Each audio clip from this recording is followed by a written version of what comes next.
मी आले आलेच 2 माणसं उठून गेली.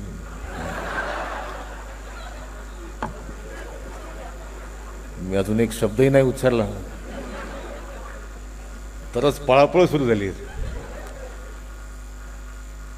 त्यामुळे तुमच्या लक्षात आलं असेल की मी काय पट्टीचा वक्ता आहे. म्हणजे बोलायला सुरुवात व्हायच्या आधीच धावपळ.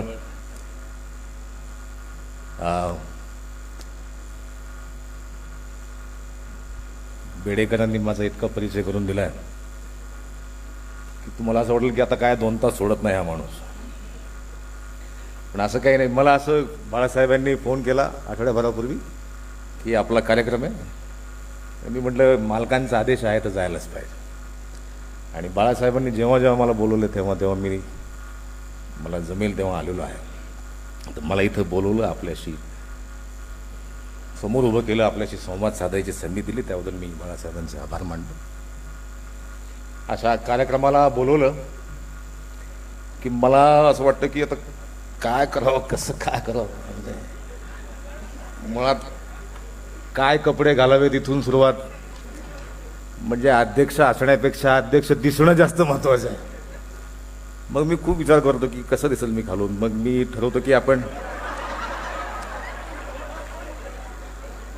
ठरवतो की आपण पांढरे कपडे घालू. पांढरे कपड्याचं असं आहे की मी इतका उठून दिसतो तुम्हाला सांग. म्हणजे बसून पाहिलं तरी उठून दिसतो. पण नंतर माझ्या एका हितचिंतक मित्राने मला सांगितलं, पांढरा शर्ट घालतोस, अरे डोळे होते ते ब्लॅक अँड व्हाईट पिक्चर बघितल्यासारखं. मग म्हणून मी असे पिवळे थोडेसे मधले पिधले कपडे वापरायला लावले. मी कुठल्या सिनेमात काम करायला गेलो, गावामध्ये कुठे शूटिंग असलं तर साधारणतः लोक असं विचारतात ना की कोण कोण आहे. हा हे ते हिरो कोण आहे. ते एका सिनेमात मी होतो.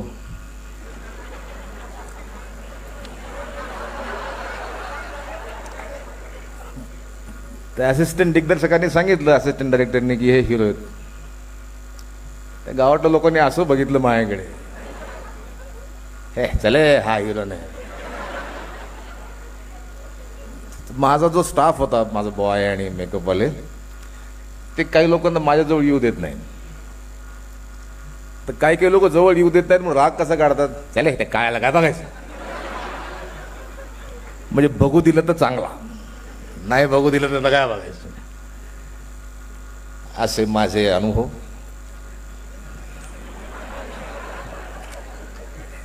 एकदा प्रभात सिनेमाच्या बाहेर, प्रभात थिएटर पुण्याचं, त्याच्या बाहेर मी उभा होतो. माझा पहिला cinema not only Mrs Raut नावाचा. माझे बहुतांश सिनेमे मी आणि परीक्षकच बघतात.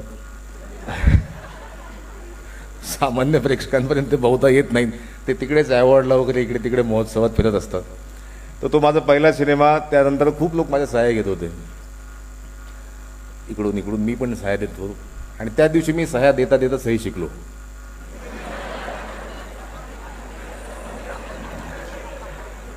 कारण त्याच्या आधी सही द्यायची कधी वेळ आलेलीच नाही. मग त्या दिवशी म्हणजे या 5-50 सह्या दिल्या मी, 50-52, त्यात शेवटची सही बऱ्यापैकी आली. म्हटलं ही फायनल, इथून पुढे आपण हेच करायचं. इकडून एक जण सही घेतो, मी देतो, परत देतो. इकडून पाठीमागून एक हात आला, मला हातच दिसला. मी हातातला कागद घेतला, त्याच्यावर सही केली माझी. मग सगळे निघून गेले. तुम्ही सहज पाठीवर बघितलं, तो माणूस उभा होता ज्याचा हात होता तो समोर आला. असं मला म्हटलं की मला एक सांगा, तुम्ही आत्ता जो सिनेमा सुटलाय त्याच्यातले आहेत का जो भरणार आहे त्याच्यातले आहेत. मी म्हटलं तुम्हाला माहित नाही मग सही कशाला घेतली ती. नाही आपल्याकडे नाही असं नको व्हायला ना, सगळे घेत होते म्हणून मी घेतली.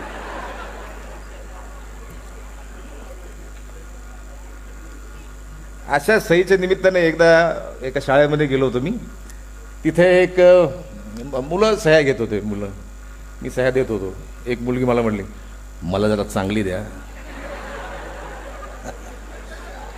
मला अजून चांगली सही कशी द्यायची.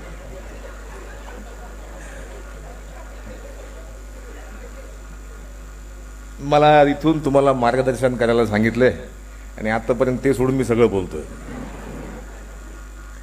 नालीकडे कुणाला काही सांगावं असं काही राहिलेलं नाही. फेसबुक आणि व्हॉट्सअपमुळे सगळ्यांना सगळं येतं, सगळ्यांना सगळ्या विषयावर बोलायचे अधिकार आहेत, सगळ्यांना सगळं येतं आहे. ह्यांनी कसं वागायला पाहिजे तेही तुम्ही सांगता, त्यांनी कसं वागायला पाहिजे हेही तुम्ही सांगता. तर मी काय त्या फंदात जाणार नाही, कारण आपण सगळे ज्ञानी लोक आहात. सगळ्याकडे व्हॉट्सअप आहे, सगळ्याकडे फेसबुक आहे, सगळ्यांना गुड मॉर्निंगपासून संध्याकाळचं गुड नाईटपर्यंत सगळे मेसेज येतात जातात, त्यामुळे सगळ्यांना सगळं माहीत आहे. मी ज्या क्षेत्राशी संलग्न आहे, ज्या क्षेत्राशी मी काम करतो, मीही इथेच तुमच्यासारखा बसायचो आणि इकडे वक्ते भाषणं द्यायचं. मला नेहमी वाटायचं की मला तिथून इथपर्यंत प्रवास करायचा. मला नेहमी वाटायचं की आपणही व्यासपीठावर जावं, आपणही कितीतरी बोलावं. मी असं बोललं तरी लोक हसतात.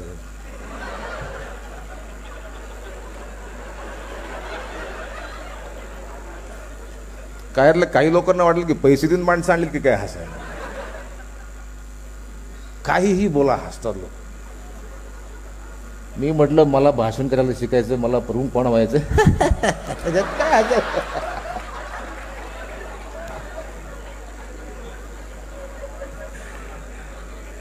पण ज्या दिवशी आपण हसलो नाही तो दिवस आपला वाया गेला असं मी समजतो. त्यामुळं हसायलाच पाहिजे, फक्त कुठे हसायला पाहिजे हे बघेल.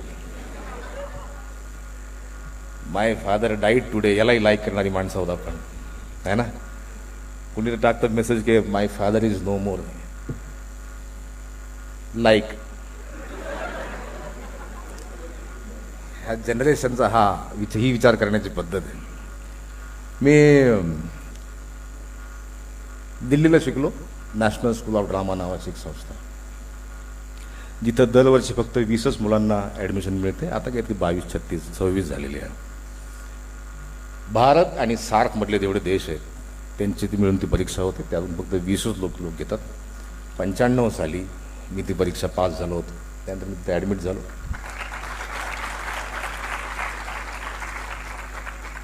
तिथून पास झाल्यावर काय करावं असं मला वाटलं.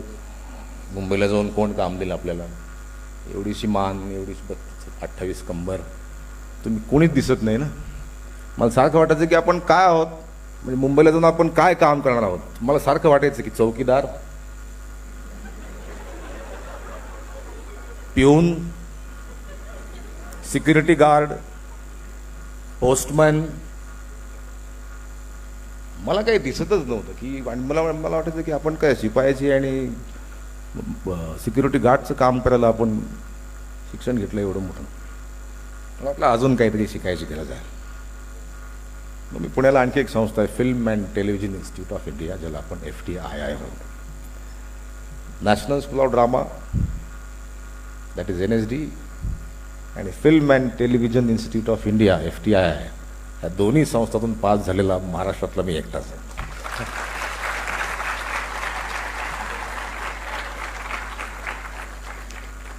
ते पास होऊनही मी नगरला आलो.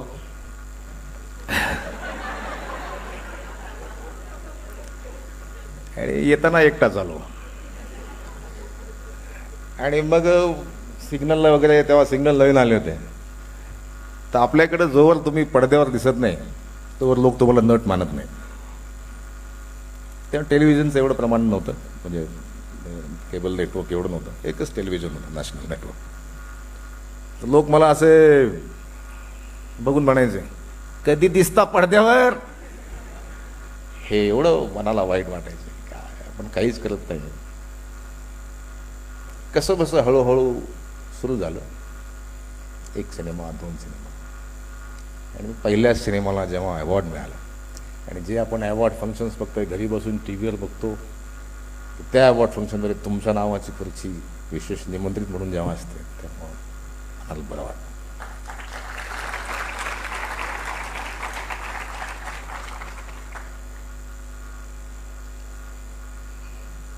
आलेलं काम, आलेली संधी, आमच्या क्षेत्रामध्ये जिथे मी काम करतो तिथे एकच चान्स आहे. एकदा करून गेलात की संपलं, त्यानंतर परत काही चान्स नाही. बाकीच्या क्षेत्रामध्ये 1 चान्स, 2 चान्स. तुम्ही समजा IAS आहात तर तुम्ही पुढच्या वर्षी अटेम्प्ट करू शकता. कुठली परीक्षा असेल तर तुम्ही दुसरा वेळेस परत ट्राय करू शकता. पण इथं काय तशी सोय नाही, त्यामुळे पहिलाच चान्स. माझं पहिलं नाटक होतं ती फुलराणी, वामन केंद्रे यांनी ते बसवलं होतं. त्या नाटकासाठी सुद्धा मला पहिल्याच वर्षी अभिनयाचं पारितोषिक मिळालं.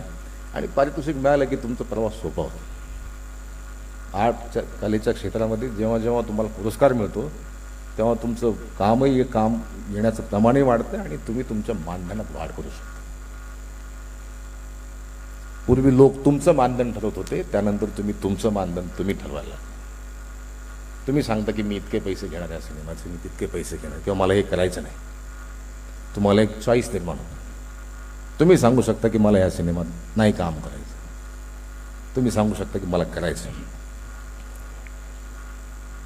मग मला वाटले ते सिनेमे केले. मगाशी म्हटल्याप्रमाणे मी केलेल्या 80% सिनेमांपैकी 100% सिनेमांपैकी 80% सिनेमे फक्त परीक्षकच बघतात, कारण ते जगभर बाहेर फिरत असतात.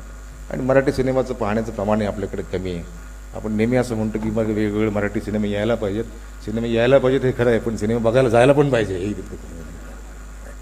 म्हणजे निर्माण करणाऱ्यांनी सिनेमे निर्माण करायचे आणि बघायला जाणार, ज्यांच्यासाठी निर्माण केलेत त्यांनी ते बघायला जायचंच नाही. म्हणजे जेवढी जबाबदारी सिनेमा निर्माण करणाऱ्यांची आहे तेवढी जबाबदारी त्या प्रेक्षकांची पण आहे. आपण जेव्हा साऊथ इंडियामधले पिक्चर बघतो, आपण बघतो की रजनीकांत यांचा सिनेमा आला किंवा नागार्जुन यांचा सिनेमा आला तर आठवडाभर आधी त्यांचे सिनेमे बुक असतात ॲडव्हान्स बुकिंगला. कारण त्या लोकांनी, त्या मंडळींनी त्यांचा त्या भाषेविषयी असलेला आदर आहे, त्या भाषेविषयीचं त्यांचं प्रेम आहे. त्यांना त्यांचा सिनेमा, त्यांच्या भाषेतला सिनेमा बघायला फार आवडतं. नेमकी हीच तफावत आपल्याकडे आहे की आपल्याला नेमका मराठी सिनेमा बघायला आवडत नाही. चांगले सिनेमे आहेत का नाही हे गेल्यावरच कळेल सिनेमाला. सिनेमा थिएटरमध्ये जाऊन बघितल्याशिवाय आपण तो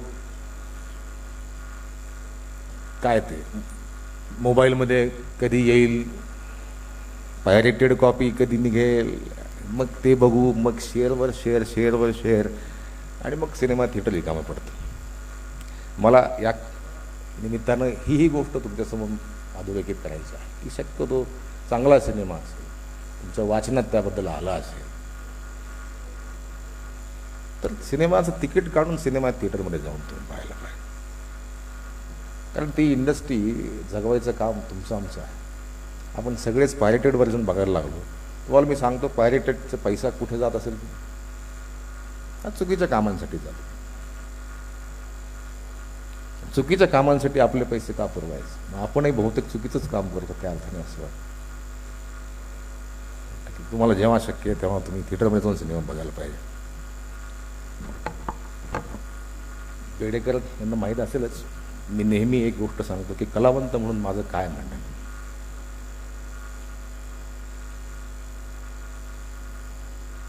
वादक कवी कवी त्याच्या कवितांमधून सांगत असतो की त्याला काय म्हणायचं, कादंबरीकार त्याच्या कादंबरीमधून सांगत असतो त्याला काय म्हणायचं.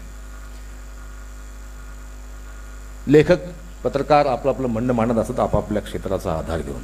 कलावंत काय करत असतात, ॲक्टर काय करत असतात, अभिनेते काय करत असतात, त्याबद्दल एक छोटंसं रूपक आहे, तुम्हाला सांगतो. म्हणे एका गावात झाली दंगल. एक कविता आहे. म्हणे एका गावात झाली दंगल, झाला तपास सुरू, उभा राहिला खटला. एका मागून एक आरोपी कोर्टात न्यायालयात येत होते. जज साहेबांनी विचारलं, हा कोण आहे? वकिलांनी सांगितलं, हा दंगल झाली, तुझा गट होता, त्या गटाचा हा कार्यकर्ता आहे. जज साहेबांनी त्याला खालून वर बघितलं, असं कार्यकर्ता आहे, हा दंगलीला कारणीभूत आहे, त्याला एक 10 फटके मारा आणि सोडून द्या. आहे का अजून कोणी आरोपी? वकील म्हणाले, आहेत, अजून आहे. कोण आहे? बोलवा. हा कोण आहे? हा म्हणे, हा तो जो दल आहे त्याचा प्रतोद आहे, प्रवक्ता आहे. जसं त्याला बघितलं, अच्छा हा प्रवक्ता आहे, हा भडकवतो, त्याला एक 20 फटके मारा आणि सोडून द्या. अजून आहे का कोणी? वकील साहेब म्हटले, आहे, अजून एक जण आहे. कोण आहे? हा त्या दलाचा प्रमुख आहे. हा दंगलीला कारणीभूत आहे. दस साहेब म्हटले याला 30-40 फटके माराने सोडून द्या. अजून कोणी? वकील साहेब म्हटले अजून एक जण आहे. एक जण आला, उभा राहिला. दस साहेब म्हणाले हा कोण आहे? हा कलाकार आहे. दस साहेबांनी त्याला अपाद मस्त न्याय. कलाकार आहे, त्याला 1000 फटके मारा. कलावंत या गावात असताना दंगली होतातच कशा?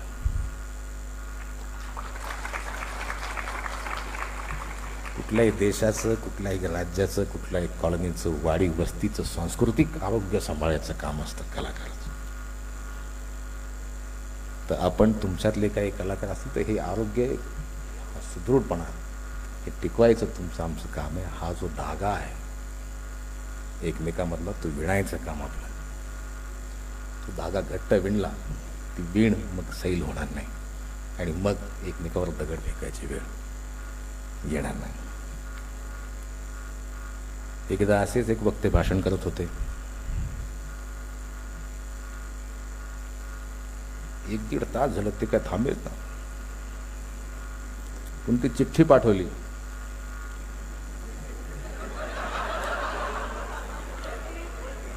चिठ्ठी पाठवली की थांबा थांबा ना, बोलू द्या ना. एवढे मला चिठ्ठी आली, आता मी भाषण संपवणारच आहे, पण एक जाता जाता सहज सुचलं म्हणून सांगतो असं म्हणून त्यांनी परत भाषण सुरू केलं. त्यांना जे जाता जाता सहज सुचलं होतं तेही 20-22 मिनिटाचं होतं. आयोजकांना कळे ना काय करावं ह्या माणसाचं. रमले ते. मग त्यांना कविता सुचली. ही कविता मला तुम्हाला सांगितलीच पाहिजे असं म्हणून त्यांनी ती अख्खीच्या अख्खी कविता प्रेक्षकांना ऐकवली.